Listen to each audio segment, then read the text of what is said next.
For 3 years, I worked 60-hour weeks. When I requested a raise, my boss said, "We're family, and family doesn't ask for money." I turned in my 2 weeks and worked a strict 40-hour schedule. No overtime. The project failed by. Family doesn't ask for money, Ryan. Family takes care of each other. I stood there staring at my boss, Victor, from across his glass desk, the kind of desk that probably cost more than 3 months of my paycheck. He sat comfortably in the corner office with the view, the same office I'd helped him afford by grinding myself down for 3 straight years. "So that's a no on the raise?" I asked. He leaned back in his leather chair and gave me that practiced, disappointed father look he was so good at. "I'm honestly surprised you'd even bring it up after everything we've done for you." Everything they'd done for me. I'd been there 3 years. I started at 25 as a junior developer, making $55,000 a year. Now I was 28, earning $65,000, and basically keeping the entire technical backbone of Brightline Systems running by myself. But yeah, everything they'd done for me. "I've been here 3 years, I said, keeping my voice steady. I built the backend from scratch. I manage deployments. I handle client integrations. I'm on call 24/7. The market rate for what I do is $95,000. I'm asking for $85. Victor actually sighed, like I'd just asked him to give up a kidney. "Ryan, you're thinking like an employee," he said. "We need you thinking like a founder. Like family." "I'm not a founder," I said. "I don't have equity. Not yet. We're planning a stock option program." "You've been planning it for 2 years. These things take time. And when we IPO, if you IPO." His expression hardened just a bit. "We gave you a chance when you didn't have experience. You remember that, right?" I remembered all of it. I remembered 60-hour weeks as a so-called junior while doing senior-level work. I remembered every weekend spent fixing production issues. Every vacation day I canceled because something caught fire. I remembered missing my girlfriend Lily's birthday because Victor called with an emergency that easily could have waited until Monday. Missing my best friend's wedding because of a critical deadline. Missing my own life. 3 years of 60 to 80-hour weeks. 3 years of being reachable at all hours. 3 years of hearing just one more sprint and we'll make it right. Later never came. "I remember," I said. "And I've paid that chance back and then some. I'm asking to be paid fairly." "Fair." Victor stood up and started pacing, his tell that a lecture was coming. "You want to talk about fair? Fair is trusting you with critical systems. Fair is believing in you. Fair is treating you like family." There it was again, that word. Family. I'd heard it 100 times. When I asked about overtime, we're family, everyone pitches in. When I mentioned burnout, family supports each other. When I tried to take a vacation, family doesn't abandon ship. Family was Victor's favorite excuse because guilt was cheaper than payroll. "Victor, I appreciate the opportunities," I said, "but I need to be paid what I'm worth." "What you're worth?" He stopped pacing and stared at me like I'd insulted him. "Do you have any idea how many developers would kill for your role? For the experience you're getting? Then hire one of them to replace me." The silence that followed was heavy. I watched his face cycle through shock, confusion, anger, and finally that same disappointed dad routine. "You're quitting? Over money?" "I'm leaving because I asked for a reasonable raise and you turned it into a loyalty test instead of a value conversation. I can't believe you do this to us." "To the team. To me." I reached into my pocket and pulled out an envelope I'd written up the night before, after Lily fell asleep, after I spent another evening answering messages instead of finishing the movie we'd started. I placed it on his expensive desk. 2 weeks' notice. Effective today. "Ryan, I'll train Alex as much as I can," I said. "But honestly, you should probably hire at least 2 people to replace me. Maybe 3. "You're being dramatic. I'm being realistic. I've been doing the work of 3 people for the pay of 1. That doesn't work long-term, for me or for you." He sat back down, picked up the envelope, and stared at it like it might explode. "You'll regret this. No one else will appreciate you like we do." I almost laughed. Appreciate. They appreciated me enough to pay me 30% under market and expect me to be available nonstop. We'll see. I walked out of his office at 2:47 on a Wednesday. Normally, I would have stayed until 7 or 8, putting out fires, prepping deployments, answering quick questions that turned into hour-long debugging sessions. Not that day. I went back to my desk. Alex, the junior developer Victor hired 2 months earlier, was hammering away at his keyboard with his headphones on. Maya, our other developer, was stuck in a meeting, nodding along behind the glass wall as the product manager talked. I opened my laptop and ran through my task list. Nothing urgent, just typical midweek stuff. At 4:45, I saved my work and started shutting down. Alex looked up. Heading out early? No, I said. I'm leaving on time. For once. But don't we have the staging deploy at 6? We do. You should handle it. Me? I've only done 2 deploys, and you supervised both. Good chance to learn. The documentation's in the wiki. We have a wiki. I paused. No, we don't actually. Then how am I supposed to figure it out? That's how I learned. I saw the panic on his face and felt a stab of guilt. He was a good kid, and this wasn't his mess. Look, I said, I gave notice today. I'm working 9 to 5 now. If you need help, ask me tomorrow morning. But it has to go out tonight. Then Victor should have hired more people, or paid me enough to keep doing these hours. I closed my laptop, unplugged it, and stood up. See you tomorrow, Alex. For the first time in 3 years, right at 5 p.m., I walked out of Brightline Systems. My phone buzzed before I reached my car. Ryan, we need to talk about this. I silenced it. Another buzz. Don't make any rash decisions. Silenced again. One more message came through. Think about the team. I shut off my Slack notifications and switched my phone to Do Not Disturb without hesitation. The drive home felt unreal, like I was living in someone else's life for a minute. It was still daylight outside, and there was barely any traffic because I wasn't leaving at 8 at night like I usually did. I hit green light after green light, which never happened. Lily was in the kitchen when I walked in at 5:30, pulling vegetables out of the fridge and clearly not even started on dinner yet. She froze the second she saw me standing there. What happened? Are you sick? I quit, I said. The bell pepper slipped right out of her hand, hit the counter, and bounced. She stared at it like it didn't make sense. You what? I gave notice. 2 weeks. Starting today. She came around the counter slowly, looking at me like she was trying to figure out if I was imagining things. Ryan, what happened? I told her everything. The meeting with Victor, the raise request, the whole family doesn't demand money speech, and how I handed in my notice. When I finished, she didn't say anything for a long moment. Then she hugged me hard. The kind of hug that says more than words ever could. I'm so proud of you. Really? She pulled back and her eyes were wet. Ryan, you've been miserable for a year. Working every weekend. Missing dinners. Missing life. I was starting to forget what you even looked like when you weren't exhausted. I didn't realize it was that obvious. It was, she said. You fell asleep during a movie last week at 7 p.m., before the opening credits were even done. I remembered that, sort of. I'd been up until 3 in the morning fixing a production bug the night before. I thought I was handling it. You were surviving it, she said. That's not the same thing. She squeezed my hands. Do you have something else lined up? Yeah. Data Sync Incorporated. They reached out on LinkedIn last month. I've been interviewing. And they offered me $110,000, plus a bonus. 40-hour weeks max.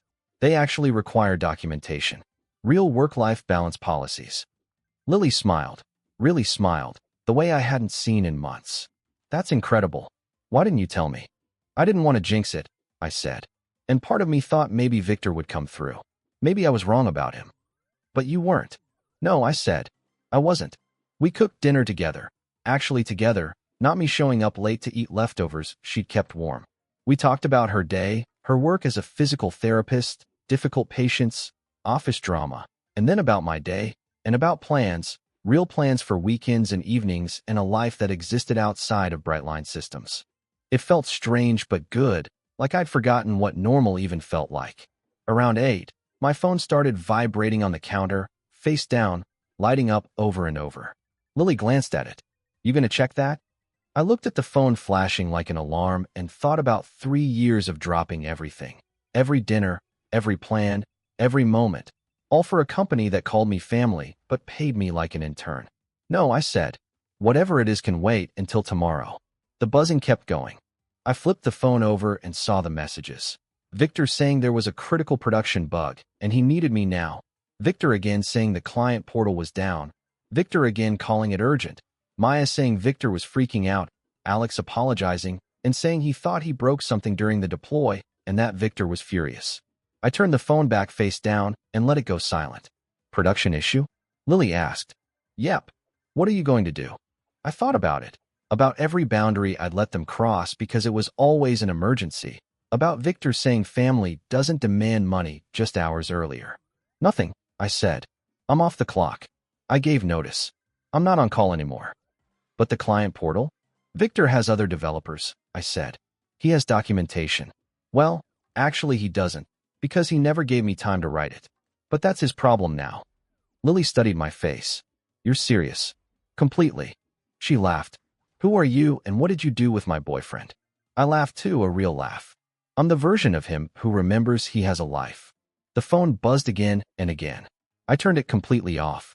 We finished dinner, cleaned up together, and watched an entire movie from start to finish with no interruptions. When the credits rolled, Lily looked at me. How do you feel? I actually thought about it. Lighter, I said.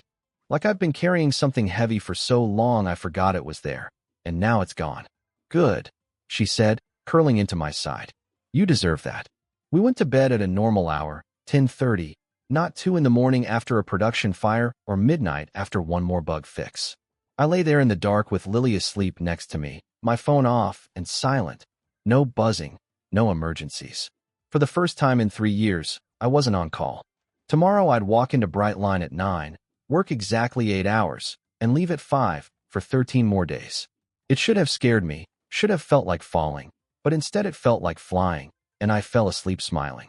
The next morning I walked into the office right at 9 a.m., and the atmosphere was off immediately, tense, like everyone was waiting for something bad to happen.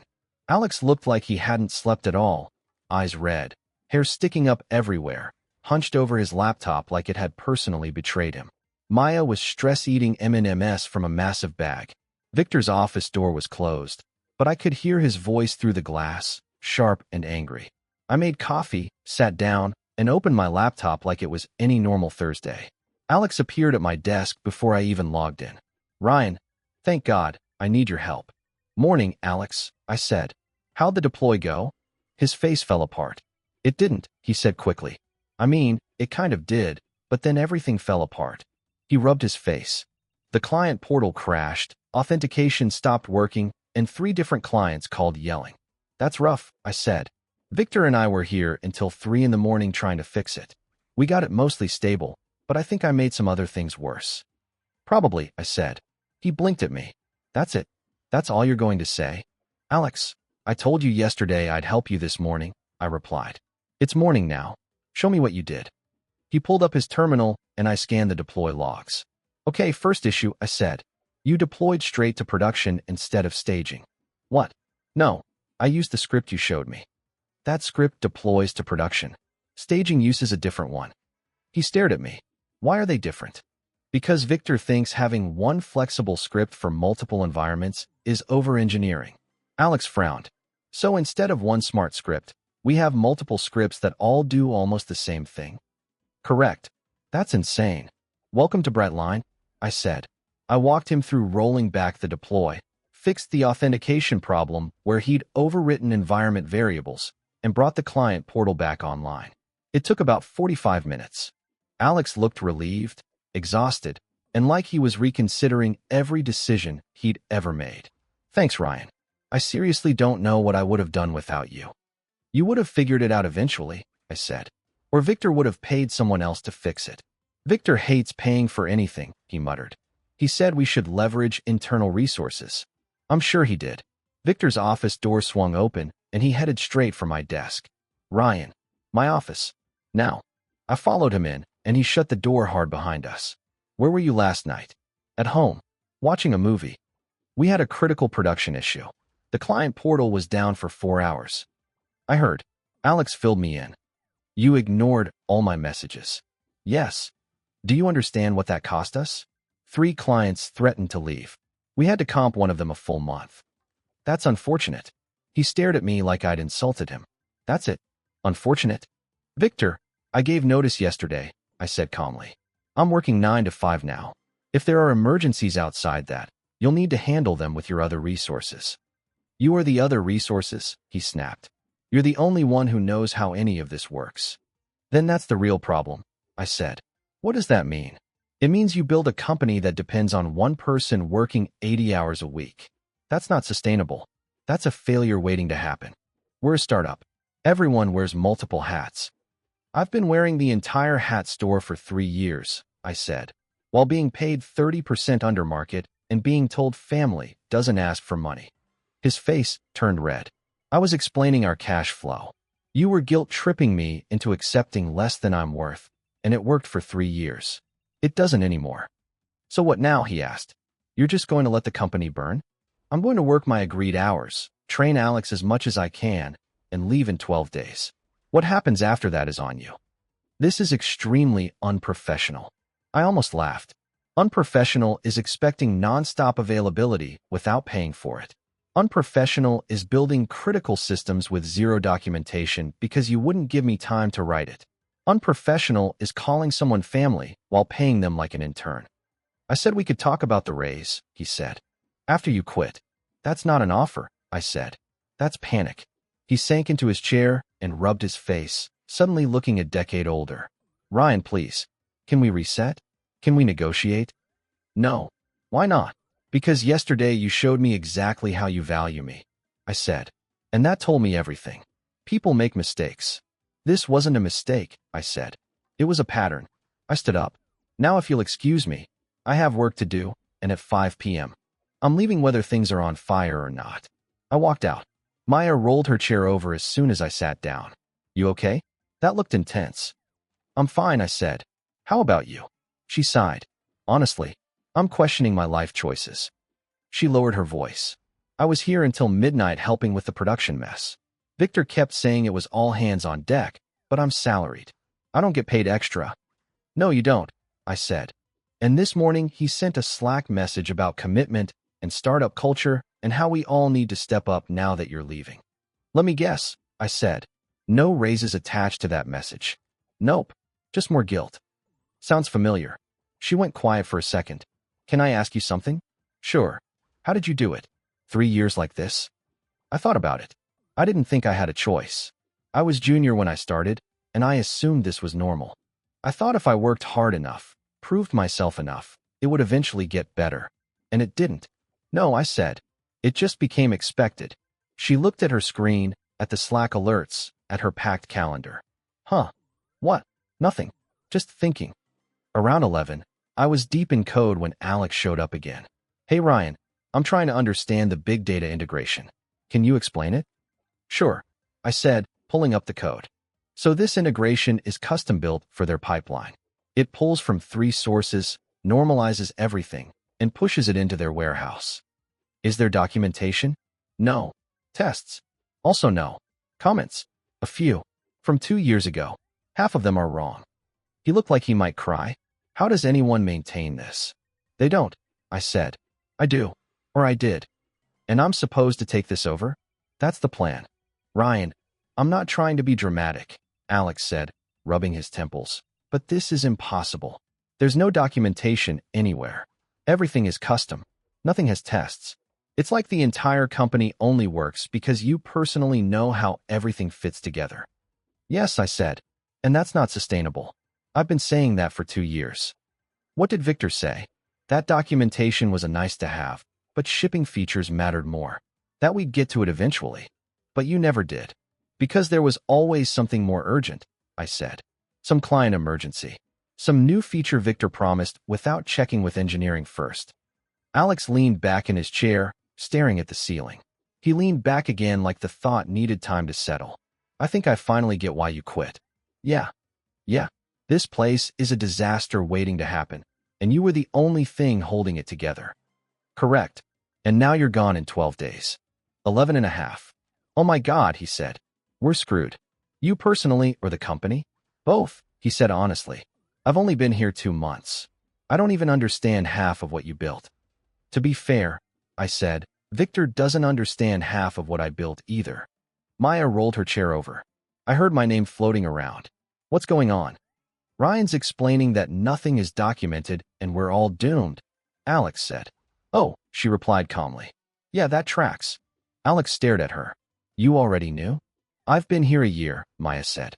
I've watched Ryan handle every production fire, every integration issue, every bizarre bug. If he's gone, she shrugged, we're toast. Has anyone told Victor this? Ryan has, she said. Multiple times. Victor doesn't listen, I added. I nodded toward the office. I tried to hire more engineers last year. He said we couldn't afford it. But he can afford this office? Maya gestured at the exposed brick walls, the fancy espresso machine, the standing desks. Appearances matter to Victor. Paying people fairly doesn't. We sat there quietly for a moment. So what do I do? Alex asked. You? I said. You learn as much as you can in the next 11 days. You take notes. You ask questions. Then you update your LinkedIn and start interviewing. Seriously? Alex, they're going to expect you to do my job for your salary, I said. Which I'm guessing is around 60 grand. 55, he said quietly. They'll call it a growth opportunity. Stepping up. And they'll expect you to do a $110,000 job for 55. Maya muttered a curse. He's right. That's exactly what'll happen. Alex looked at her. What about you? Me, she said. I'm thinking. Really hard. At 5 o'clock, I saved my work and shut my laptop down. Alex was still typing. Maya too. Most of the engineering team was. Leaving. Victor called from his office, his tone hovering somewhere between neutral and annoyed. Yep. See you tomorrow. We have the big tech integration call at 7. Then you should be on it at 7. I won't be. Ryan. 11 more days. Victor. Start adjusting. I walked out. Around 6:30, my phone started buzzing. Victor. Big Tech was asking technical questions on the call. They were threatening to escalate to their CTO. This was serious. Victor again, saying I was going to cost the company the account. I was sitting across from Lily at a real restaurant, one we'd planned for a week, and I'd actually shown up. Work? She asked. Yeah. Another emergency. You going to answer? I looked at my phone, at Victor's messages, at the familiar guilt trying to claw its way back in, then at Lily, at the menu, at the normal life I'd almost forgotten. No. You sure? Completely. More messages came in. Victor saying it was a $500,000 annual contract. Victor begging. Victor saying just one call, 1 hour. Victor saying name your price. I showed Lily the message. Name your price? She said. Is he serious? Apparently. What are you going to say? I thought about 3 years of unpaid overtime. Every weekend lost. Every plan canceled. Every time I'd been told family doesn't demand money. I typed slowly and deliberately. My consulting rate is $300 an hour, 10-hour minimum, paid up front. If you want me on the call, Venmo $3,000 before it starts. Otherwise, handle it yourselves. I hit send. $3,000? Lily said. For one call. It's not one call, I said. It's 3 years of free labor. This is just the down payment. He won't pay that. Probably not. We ordered dinner, talked about her day, about a patient she'd helped walk again after surgery, about weekend plans, about normal things. At 6:54, my phone buzzed again. Venmo notification. Victor Brennan paid you $3,000. Lily and I just stared at the screen. Holy crap, she whispered. He paid it. At 6:58, I joined the big tech call. There were 12 people on it, including their VP of engineering and director of data. Victor looked exhausted. Alex looked terrified. Ryan, Victor said, relief obvious.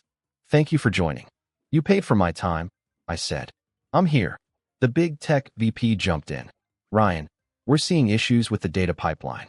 Normalization is failing and causing downstream problems. When did it start? Last night after a deploy. I looked at Alex, who looked like he wanted to crawl under the desk. Alex, I said, did you deploy to production last night?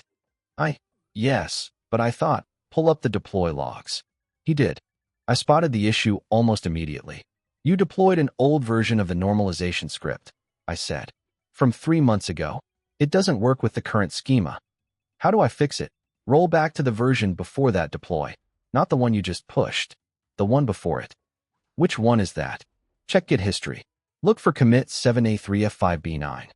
Alex scrambled. The call went quiet. Found it, he said. Deploying now. 2 minutes later, the issue cleared. It's working, the VP said, nodding. Good. Ryan, we need a technical review next week to make sure this doesn't happen again. I won't be here next week, I said. I've given notice. Silence filled the call. You're leaving? In 11 days. Who's taking over this integration? Alex. Every camera turned to him. He looked frozen. Has Alex been trained on all systems? We're working on it, Victor said. More silence, thick and uncomfortable. Brightline, the VP said finally. We need to discuss this offline. The VP wrapped it up by saying they'd schedule a follow-up, and then the call disconnected. Victor called me immediately, and I answered. Ryan, thank you, he said fast. That could have been catastrophic. It was catastrophic, I replied. I just cleaned it up. Can we talk about you staying? He asked. I'll match whatever offer you got. Plus equity. Plus, no. You didn't even let me finish. Victor, you just paid me $3,000 for a 47-minute call because you were desperate. Yesterday you told me family doesn't demand money. Do you see the issue now? There was a pause. I was wrong, he said. I'll admit that. You were wrong, I said. And you had 3 years to get it right. I'm done. I hung up. Lily was watching me from across the table. How'd it go? Fixed their problem in under an hour, made $3 grand, and got offered a raise in equity. And I said no. She smiled. I'm proud of you. Me too. We finished dinner, drove home, and the night stayed quiet. No calls, no emergencies, no guilt. Just a normal Thursday evening, plus $3,000 sitting in my account that used to belong to Victor, and 11 more days until I was completely free. Things were about to get real interesting at Brightline, and for the first time in 3 years, I'd be watching it unfold from the outside. Friday morning, day 3 of my notice, I walked in at 9 sharp and immediately felt the tension. Victor was in an emergency meeting with leadership, waving his hands wildly, while the VP of sales looked like he'd just been told bad news. Alex sat at his desk staring at his screen like it held the answers to the universe. Maya wasn't in yet. I made coffee, sat down, and opened my laptop. At 9:23, the meeting broke up and Victor came straight to me. Big Tech wants another call at 10, he said. They're bringing their CTO. Okay. He lowered his voice. Ryan, I need you on this call. They're nervous about you leaving. I can join, I said. It's during business hours. I need you to reassure them, he added. Tell them the transition will be smooth. Will it be? He blinked. What? Will it actually be smooth? I asked. Alex has been here 2 months. He didn't even know we had separate deploy scripts. He's never touched half the systems I built. Is this really going to be smooth? Victor's jaw tightened. We'll make it work. That's not reassurance, I said. That's hope. Just be professional, he said quietly. I am, I said. I show up, I do my job, and I leave at 5. Very professional. He walked away without replying. At 10, the call started. Their CTO, Sarah Chun, joined with a look that said she'd seen every possible vendor failure and had no patience left. Let's skip the fluff, she said. Ryan, you're leaving in what, 10 days? 11. And Alex is taking over the integration? That's the plan. She repeated it flatly. That's the plan. Then she looked at Alex. How much experience do you have with enterprise-scale data pipelines? Alex swallowed. Some? I worked on a smaller one at my last job. How many records per day? Around 50,000. We're pushing 20 million records a day through your integration, she said. That's 400 times your previous workload. Silence filled the call. She turned back to me. Ryan, how long did it take you to build this integration? About 6 months, full-time. And you've been maintaining it how long? 2 years. So you have 2.5 years of deep knowledge of our data, our edge cases, our requirements, she said. And Alex has 2 days, Alex said quietly. She shifted her gaze to Victor. Help me understand how this transition works. Victor launched into a speech about knowledge transfer and documentation. She cut him off. Is there documentation? We're working on. Is there documentation today? Not comprehensive, no. So no, she said. Then she looked at me. Ryan, if you left today, could Alex run this integration? I thought about softening it, about being diplomatic, then remembered I didn't work for Brightline anymore. No. Could anyone? No. How many systems are like this? Most of them. Sarah leaned back. Victor, we pay you $500,000 a year. A big chunk of that value is this integration Ryan built. If he leaves and it fails, we terminate the contract. I assure you, I don't want assurances, she said. I want a real plan, with timelines and redundancy. We'll have one by Monday. You have until end of business today, she said. If I don't see something credible by 5, the contract goes on hold. The call ended. Victor sat frozen for a second, then snapped. Ryan, do you realize what you just did? I told the truth. You told our biggest client we're going to fail. No, I said. I told them reality. You could have lied. And when it broke again and Alex couldn't fix it, I asked. That would have been better? We could have handled it later. That's your whole strategy, I said. Promise now, scramble later, hope I save you. He turned to Alex. Can you do this? Alex looked sick. I can try, but Ryan's right. I don't know most of what he built, and there's no documentation. Victor looked back at me. I'll pay you anything. 300 an hour, 500, whatever you want. No. Why? Because this is your mess, I said. You made it by underpaying me, overworking me, and refusing to invest in people or documentation. I'm done bailing you out. So you're just going to let the company die? I'm going to finish my notice and leave, I said. What happens after that is on you. I went back to my desk. At 10:47, Maya finally walked in looking wrecked, dropped her bag, sat down, and stared at her screen. You okay? I asked. No, she said. I was up until 2 in the morning. Fixing bugs, she finished. Then Victor texted me at 6 this morning about the big tech call. I'm exhausted. I looked at her. Why were you fixing bugs at 2 a.m.? Because Victor said it was urgent and needed to be done before the weekend. Did you get paid for those hours? I'm salaried. That's not what I asked. She paused, then shook her head. No, I didn't. And you're making what? 65. Market rate for your experience is closer to 90. She stared at me. How do you know that? I looked it up before I quit. I checked everyone's market rates. Why? Because I wanted to know if it was just me. It's not. Victor underpays everyone and makes up the difference with guilt. Maya opened her laptop and started typing, pulling up a salary comparison site. A few seconds later, her eyes widened. Oh my God. Yeah. I'm 25,000 under market. Yep. And I've been working 60-hour weeks for 2 years thinking this was normal. Also, yep. She closed the laptop and looked around the office, at Victor's closed door, at Alex frantically wrestling with a code base that had taken me 3 years to build.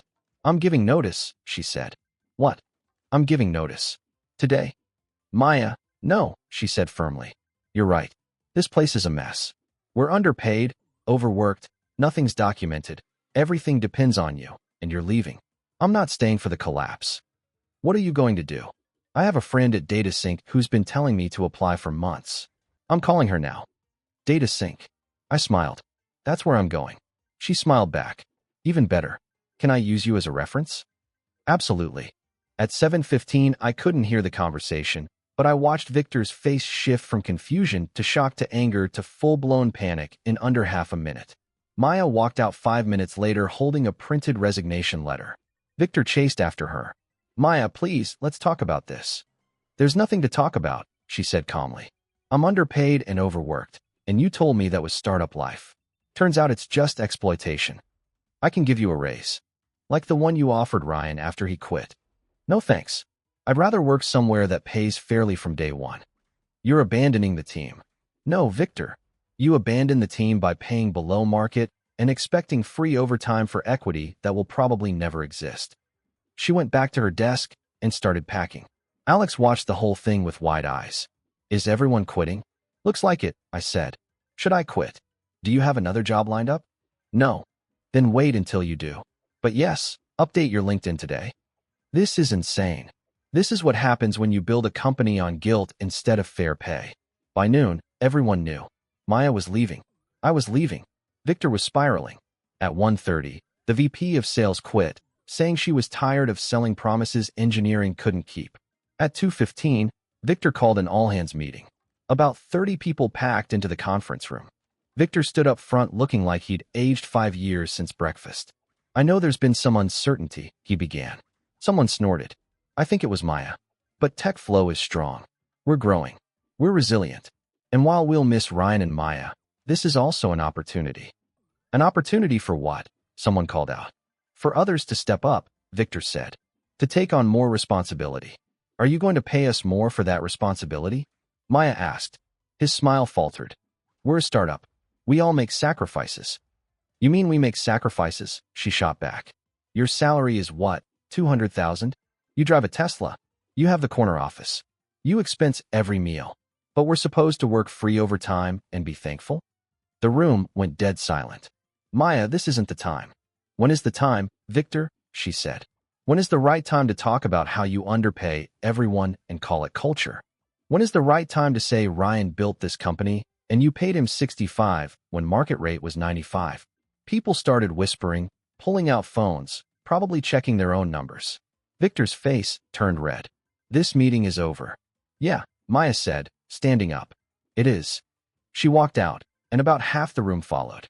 At 4:30, an email came in from Big Tech. After review, we are suspending our contract with TechFlow pending resolution of technical leadership concerns. Effective immediately. $500,000 gone. Victor's door stayed shut the rest of the day.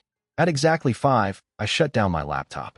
Alex was still there, along with a few others, but the office felt hollow, like everyone was already halfway out the door. See you Monday, I said. Alex looked up. Ryan, is the company going to survive this? I thought about the lost contract, the resignations, the undocumented systems. Probably not. What should I do? Start applying tonight. Don't wait. But I've only been here 2 months. And you're about to be asked to do 3 people's jobs for 1 paycheck. Trust me. Leave. I walked out. My phone buzzed on the drive home. Victor again. We need to talk about extending your notice. I'll triple your salary. Please. Please, Ryan. I'm begging you. Don't do this to us. I didn't respond because I wasn't doing anything to them. They did it to themselves. I was just the first one who stopped holding everything together. When I got home, Lily had wine waiting. How was your day? Maya quit. Big Tech suspended their contract. The VP of sales quit. Victor's melting down. Sounds like a good day, she said, laughing. I might be enjoying it a little. After 3 years of exploitation, she said. That's just karma. We clinked glasses. 8 more days, I said. 8 more days until I'm free. 8 more days until they realize what they lost. My last week at TechFlow felt unreal. Monday, 2 more developers quit. Tuesday, a client called screaming about a broken integration, and nobody had any idea how to fix it. I was stuck in meetings all day on Wednesday, and at one point Victor actually offered me equity, real equity this time, 10% of the company, and I laughed and told him no.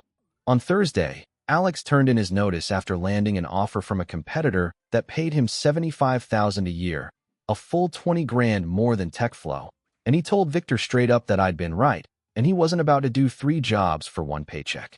Friday was my last day, and I walked in at 9 like always and spent most of the morning writing documentation, not anything close to complete, because that would have taken months, just enough that I could leave without feeling totally guilty. Around 4:30, Victor came up to my desk and asked if that was really it, if I was actually leaving, and I said yes. And he told me again he could match DataSync or beat whatever they were paying. And I pointed out that just yesterday, he claimed he couldn't afford market rates and now somehow he could beat 110. So where exactly was that money coming from? He said he'd figure it out, and I told him that was the whole problem, that he always figured it out by scrambling, making promises, and dangling equity that might never exist, and that I was done living on promises. He went quiet for a second and admitted he didn't think I'd actually leave, and when I asked why, he said because I cared about the code, the systems, making things work, and I told him I did care. That's why I stayed 3 years while being underpaid. But caring doesn't pay rent, and it sure doesn't make 60-hour weeks okay. He apologized, said he was sorry for all of it, and I said okay, because the truth was he was sorry because the company was falling apart, not because he understood what he'd done, and if Big Tech hadn't suspended the contract and Maya hadn't quit, he'd still be telling me family doesn't demand money. He didn't argue. At exactly 5, I shut down my laptop for the last time, packed my desk, grabbed my coffee mug and the stupid rubber duck someone had given me, and Maya came over smiling and said I actually escaped, and I told her she did too. And when she said DataSync had called me for a reference, I told her I'd said she was brilliant and they'd be lucky to have her, and she hugged me and said she'd see me there in 2 weeks. I walked out of TechFlow Solutions at 5:13 on a Friday and didn't look back. Monday morning I started at DataSync, where the office was nice but not flashy, just clean and professional, and Tom from HR walked me through orientation and casually explained that standard hours were 9 to 5, and if I ever worked late, I submitted overtime and got paid for it, even as a salaried employee, because they valued time. He told me if I was sick, I didn't work, that sick days were unlimited because I was an adult and they trusted people, and he laughed when I said it sounded wild, and told me I came from a startup and things were different here because work-life balance wasn't a buzzword, it was policy. My first week was onboarding, learning systems, meeting people, all during normal hours, no late-night emergencies, no weekend deploys, and at 5 everyday people just left without apologies or explanations, and nobody thought it was strange. By week 2, Maya started and we grabbed lunch together, and she kept saying how insane it felt that her manager asked what she needed to succeed instead of whether she could work the weekend, and we joked that this must be what a functional workplace looks like. I said I felt like I'd wasted years at TechFlow, and she agreed, but when she asked if I regretted it, I honestly said no, because I learned what I was worth and what I wouldn't tolerate again. 3 months later, I got a LinkedIn message from Alex telling me TechFlow was imploding, that 2 more clients had left, they were down to about 15 employees, and Victor was trying to sell, but nobody wanted it. And when I showed Lily, she asked how I felt, and I said fine, and she told me that wasn't bad, it was healthy. 6 months after I left, I was in a grocery store on a Saturday afternoon standing in the cereal aisle when I heard my name and turned to see Victor looking tired and older, probably without the Tesla, holding a basket of frozen dinners. And we made awkward small talk until he admitted he should have paid me fairly and listened, and I told him he should have. And when he asked if it would have made a difference, I said maybe if it had come with real changes like better balance, more staff, and time for documentation, but money alone wouldn't have fixed the culture. He nodded and said he thought he was building a family, and I told him he was building a company, and companies need fair pay and boundaries, while families need respect and reciprocity, and he'd had neither. When I said Lily was waiting, he told me I was the best developer he'd ever worked with, and I thanked him and said he figured that out too late, then walked away. That night, Lily and I cooked dinner together, real food with spices and vegetables. And when I told her I'd run into Victor, she said she was proud of me for leaving and knowing my worth.